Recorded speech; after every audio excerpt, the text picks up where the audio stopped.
What is up, Dodgers Nation? D-Mac here on the field at Dodgers Stadium after the Dodgers get the 7-1 win over the St. Louis Cardinals here in their home opener. And this place was absolutely buzzing before the game. The anticipation for Shohei Ohtani, their $700 million man, was off the charts. And the Dodgers did something really cool before the game. You had a blue carpet in the middle of center field that the players walked down. It was a little runway. Clayton Kershaw, it was great to see Clayton Kershaw in a Dodgers uniform, but the reception for Shohei Ohtani, the crowd was on their feet, the cheers were loud, the Ohtani jerseys were everywhere, and I think the big takeaway was this almost felt like a postseason game. There was almost 53,000 in attendance, just under that, for the Dodgers home opener, and they saw this team absolutely take apart Miles Mikolas. And Miles Mikolas, that's how you played checkbook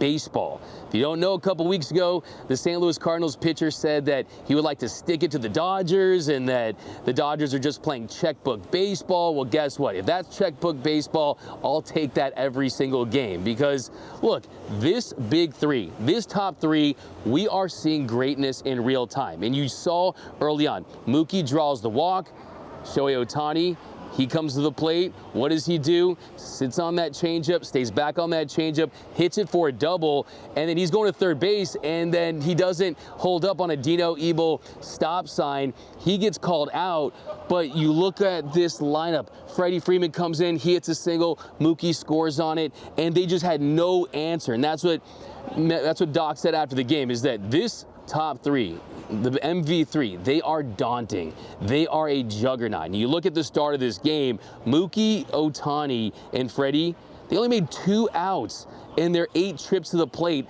against Mikolas. In the third inning, you had a home run from Mookie, you had a home run from Freddie Freeman. And the Dodgers, they were able to score 2 in that first inning. Betts and Freeman, they homered in the third inning, and they knocked out Mikolas there in the 5th inning, after giving up 5 runs, and that was it for him. And then Betts, Ohtani, and Freeman, they combined to reach base 9 times in 12 plate appearances. They scored 6 of the Dodgers' 7 runs. They drove in 4, and I think today was what we're going to see for this entire season. What we're going to see for the next 3, 4, 5, 6, 7, 8, hopefully 10 years is this top of the Dodgers lineup has a chance to go down as the very best 1, 2, 3 in the history of Major League Baseball. That is how good they are. We're talking about a lineup that's up there with some of those Yankees teams, with Gehrig and Ruth, and some of that Mariners team in the 90s, and just all these elite 1, 2, 3s in history, and you saw that today. But also, how about Tyler Glasnow? I think that's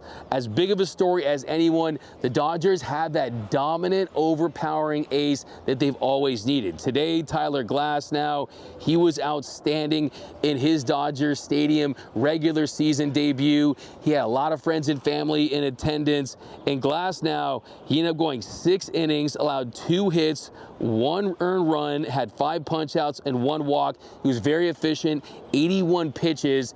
The slider, tons of swing and miss with the slider, had that curveball back later in the game, got some punch-outs via that curveball, that just nasty, dirty 12-6 curveball, just bouncing, making hitters just look foolish out there, and that was a big takeaway for me. Tyler Glasnow is that dude for the Dodgers. As long as he stays healthy, he's going to be in the Cy Young talk. He's going to be in the Cy Young consideration. He's going to be their Game 1 starter. That's how good he is, and he talked about it after the game, just how special it was to be pitching here. He looks so happy to be here, so happy to pitch for this organization that he grew up loving, this team that he was a fan of in his days at Hart High School in Santa Clarita. So that was great. I thought he was fantastic. If you look at the rest of the team, Max Muncy, you had James Outman. He gets an RBI on a single after a Teoscar Hernandez double. So I think a part of this game, what makes it important, and it's just one game out of 162,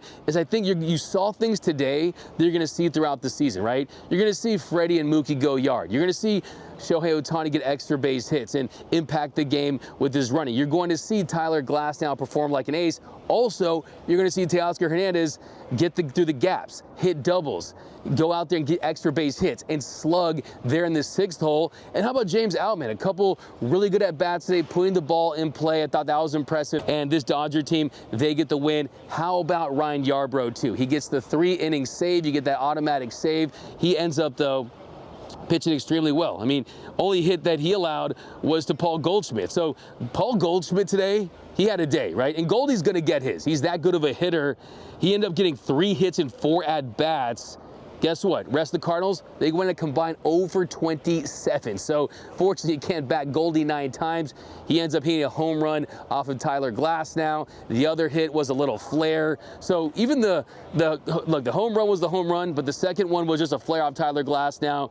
He really handled. He made it look easy today. This was not easy for Tyler Glasnow to come out today in his first start at Dodger Stadium and just perform as effortlessly as he did. He was high level, and like I said, this place, it was just talking to people that have been around this team for a long time, that have covered the team, people within the organization. We've never seen anything like this. The clubhouse after the game, there was hundreds of people there. It was a circus. It was tough to get within 2-3 feet of a player at times just because of how many media members were there, Japanese media members. And look, the buzz surrounding this team, it's at an all-time high. And they went out today and they show what this offense is capable of doing. Now, on some cons, if you want to spot the pimple on a model, Mookie had the throwing error there. And for the most part, look, there were some plays where, yeah, you want him to make that throw, right? Mookie's going to have the occasional error. I mean, he's been struggling with the backhand a little bit there. And the throw, you would hope he makes that throw. But the one that concerned me was the play where, I mean, you got a guy sliding in, and Mookie's just a couple feet away from getting his legs taken out from underneath him. That is the kind of stuff I'm talking about. That's why I'm a little weary and reluctant to fully go all in on this Mookie Betts as the Dodgers everyday shortstop experiment. Can he do it? Yes. Is that the best for this team and Mookie? Long term, I'm not so sure that it is. But how about this, though? Couple games in, 3 games in, you're seeing the success that Mookie's having. Mookie's had already 2 home runs on the season in just 3 games. He's going out there, he's getting on base, he's getting extra base hits. So clearly, the positive to this is so far early returns is that him playing shortstop isn't having a negative impact on his offense. If anything, I'll ask this to Mookie when I get a chance, is, are you more engaged? Do you feel that it's in some way helping your offense? I mean, I'm not so sure that the whole competitive factor and just taking on this challenge is really just ignited him to a whole another level. And Mookie also, look, Mookie's a champion. Mookie's a MVP. He's one of the best players on the planet. He's easily top 5, possibly even higher. And I think Mookie knows who's batting behind him in Shohei Ohtani. And he knows all the hype surrounding that. And he wants to remind the world that, let's not forget, I finished second in the MVP last season, and I actually had more WAR than Ronald Acuna Jr. So Mookie, I have just a deeper appreciation, and I already appreciate him as a player, but just an even deeper appreciation speaking to people within the organization and just how selfless he is. It's not normal for a guy at 31 that's never played shortstop every day, long term, at this level, to just jump and dive right in while you also are an elite hitter. It just doesn't happen. This is the first time anything like this has ever happened in the history of Major League Baseball. A guy who hits at that caliber at this age that's saying, I'm going to try to be an everyday shortstop. I cannot stress this enough. Typically, that's when you see guys moving off that position and sliding over to third base. Not Mookie. He's embracing this new role, and hopefully he doesn't get injured. Hopefully it doesn't wear him down by the time the postseason rolls around. But defensively, look, it's going to take some time. But we've seen some errors. We've seen some glove work that's been mishandled. The backhand he's struggled a little bit with. The throw today. So we're just going to have to monitor it closely and just see the improvement that he continues to make and just how it impacts him overall. But what more can you say? Like I said, this lineup, they absolutely suffocate. They suffocate opposing pitchers. I mean, just imagine that. These guys are all, on their best day, absolutely top tier. Absolutely guys there in the conversation for best hitters in all of Major League Baseball. And they shined today. This place was electric. This place was buzzing. Like I said, Ryan Yarbrough came in. He got the job done. Tyler Glasnow, he was great. And this Dodgers team, they get the win here on opening day here at Dodgers Stadium. So it's going to be the most exciting season. It's going to be a season where we could really see the greatest team in Dodger history offensively. Last year, that team scored 906 runs. I'm here to tell you, though, this team has the potential. I mean, Teoscar Hernandez, double later in the game. You had James Outman looking good. So Max Muncy, I mean, Will Smith, haven't talked about Will Smith. I mean, this lineup is just all-time greatness. These guys are the Beatles of baseball right now, and it's going to be a show. The show is on here. It's showtime in LA, and we saw that on display here in the home opener. But that's going to do it for this quick episode of Dodgers Dugout here at the Ravine. We're going to get back to the live streams here at the stadium, but just a lot going on here. You guys, your Los Angeles Dodgers, they are stacked. They are ready to roll. But let me know down below in the comment section, what was your biggest takeaway from the Dodgers 7-1 win over the Cardinals? Do you like checkbook baseball? I actually talked to Dave Roberts before the game, and I asked him about that. I asked him, hey, did you hear about what Miles said? And he said, look, checkbook baseball is good for players. Players should love checkbook baseball. He also said that, yeah, he can sound off if he wants, but it doesn't matter. We don't care, right? But teams all year long, they're going to use that as motivation against his Dodgers team. But guess what? This team is so talented and so good, and they have so many professionals, high-character guys, that I think they're going to be able to deal with this. Now, a couple injury notes to get into before the game.